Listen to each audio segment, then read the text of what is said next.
both Hillary Clinton and Bernie Sanders were pretty interesting.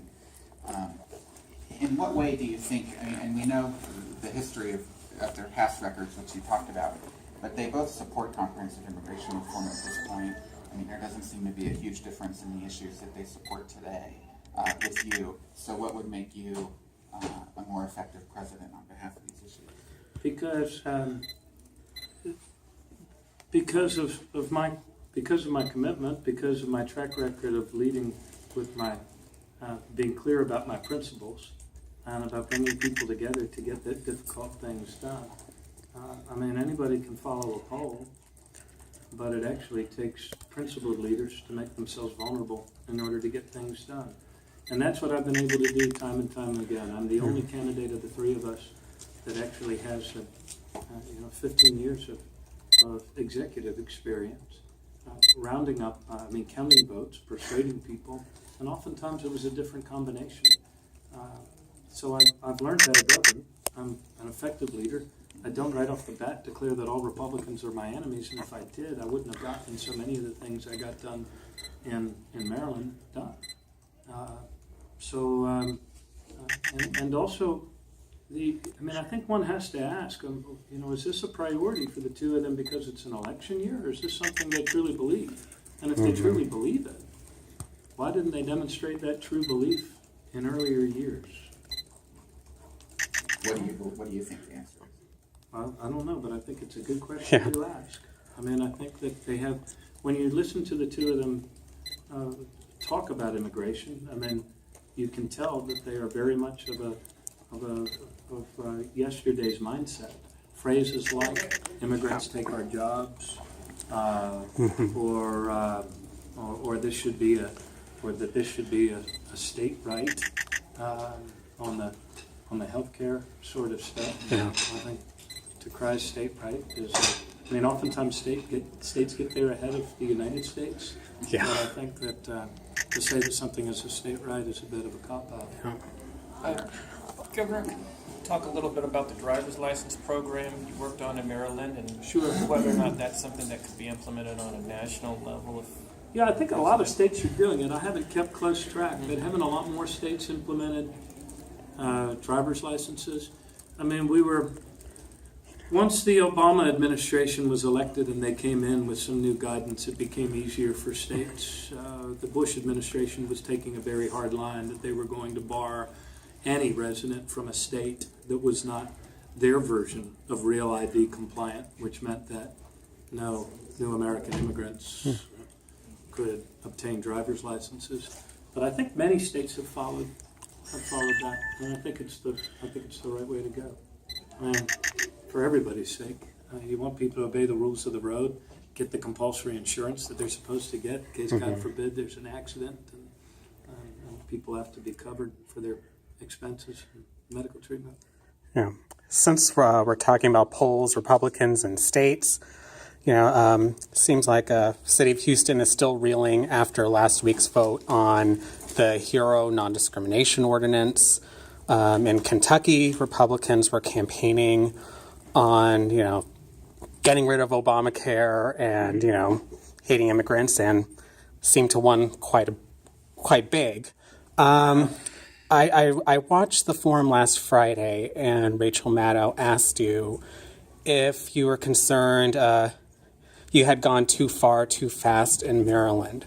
How would you respond to, folks in the Democratic Party who seem to get jittery? When candidates like you push the party to move in a more progressive direction on issues like immigration reform and LGBTQ civil rights? First of all, as a party, we have to become much more adept at making the economic argument. Why this is in the best interest of our country overall. Especially at a time when we're coming at, just coming past the halfway point of this recovery. It's been a long time since wages have gone up. And people, when they extrapolate out what another 8 years of working harder and not getting ahead or even seeing their wages decline, it's understandable why there's so much fear and why it's so easy for unscrupulous people like Donald Trump to scapegoat immigrants and blame others for the manner in which our country's economy is not yet working as it should for all of us.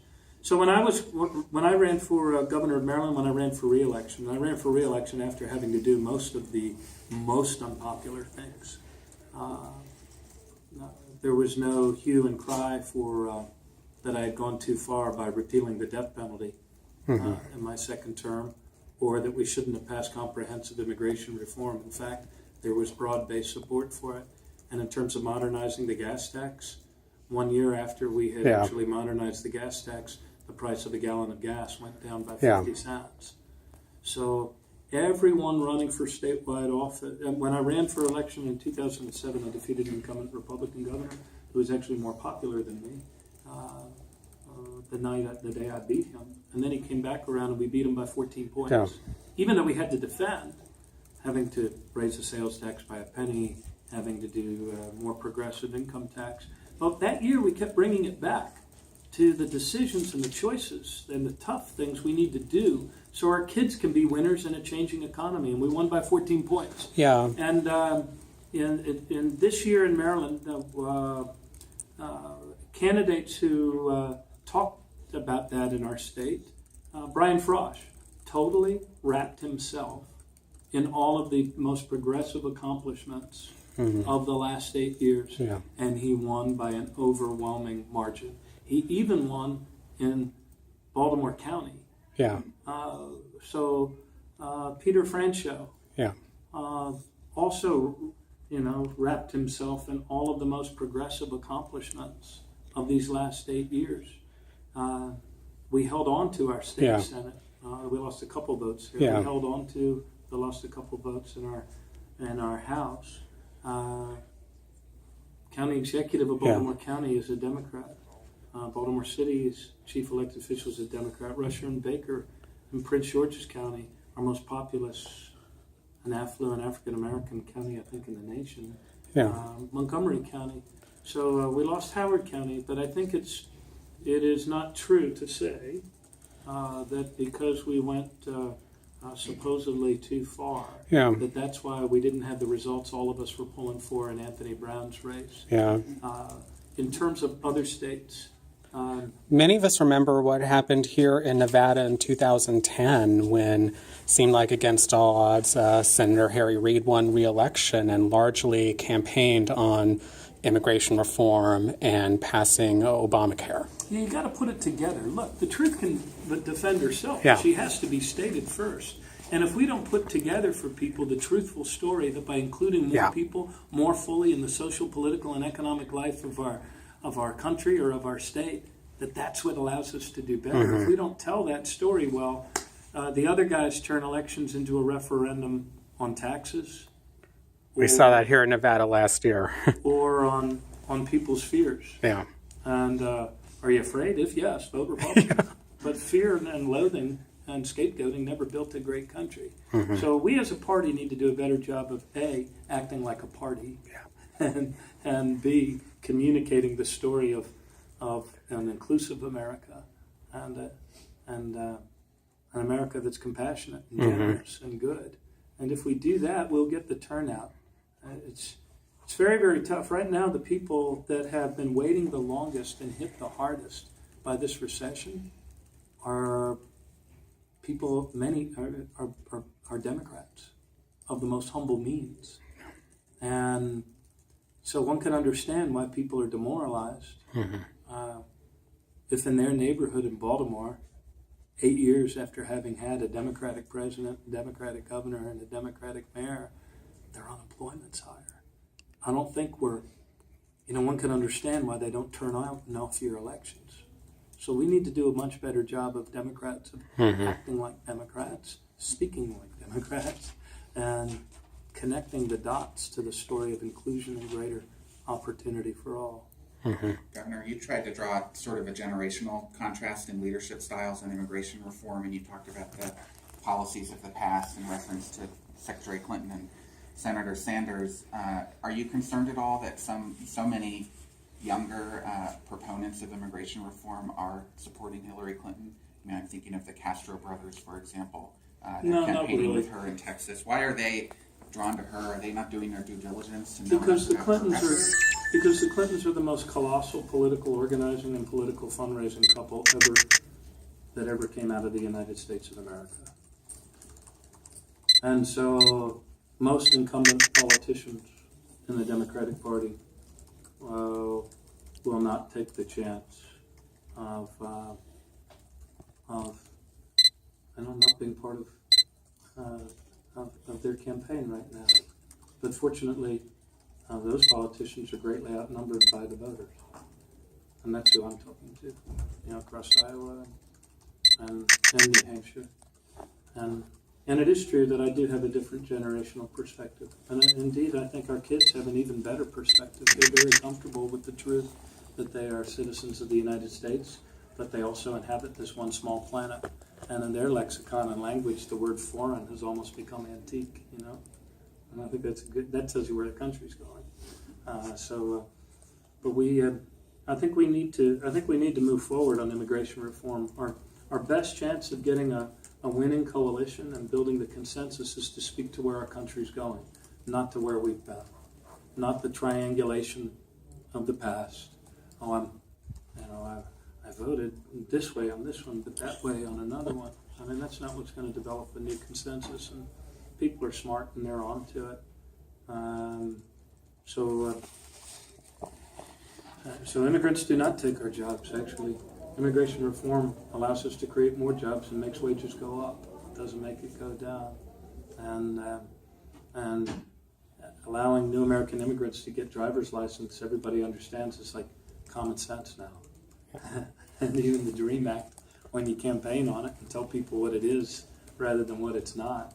You remember in Maryland, they tattooed it as free tuition for illegals. Yeah. And we had to turn that around, and we did it without anger or meanness or fear. Yeah. We said, no, this is about all of us. The more all of our kids learn, the more they will earn, the better our economy will do. And if these kids and their families are paying state taxes, don't you think it's fair that they should be able, if they get in, to pay in-state tuition? And I turned around many a person on the side of the 4th of July parades in Catonsville, just making that simple argument. And that's what we need to do. We need to make the argument. I can't expect people to vote in a more enlightened way if you're not enlightened enough to think that they're open to the argument. Mm-hmm.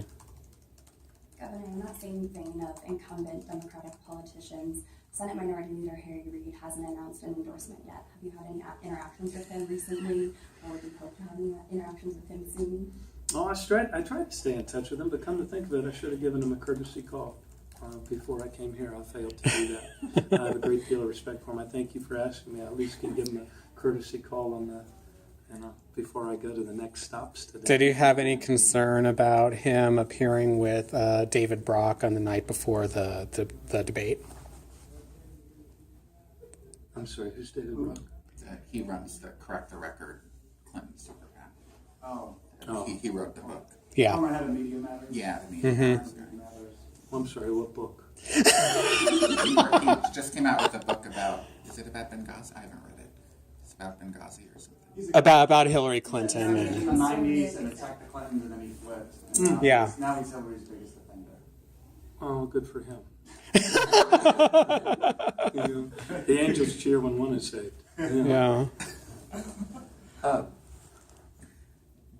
Governor, would you be able to speak just a little bit about what kind of operation, if any, you have in Nevada, and just kind of where your efforts are here in this state? Sure.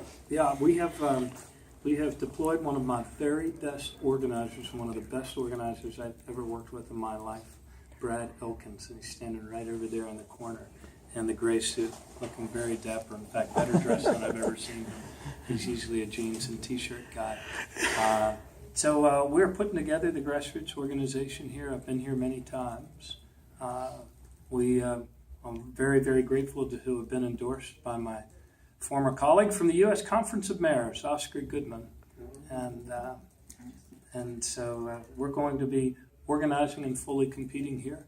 I've visited with all of the leadership teams of the various really vibrant labor unions here in Nevada. And I spoke at the JJ dinner, last year, I think last year. Or was it the Clark County dinner, Judge? Clark County Not JJ. statewide, but the Clark County dinner. Yeah. And I deployed a number of staff people here through my leadership pack during the last election, and they worked for the coordinated campaign and Lucy Flores and other people here. So I've gotten to know Nevada, and we're going to be we're going to be stitching together the organization here.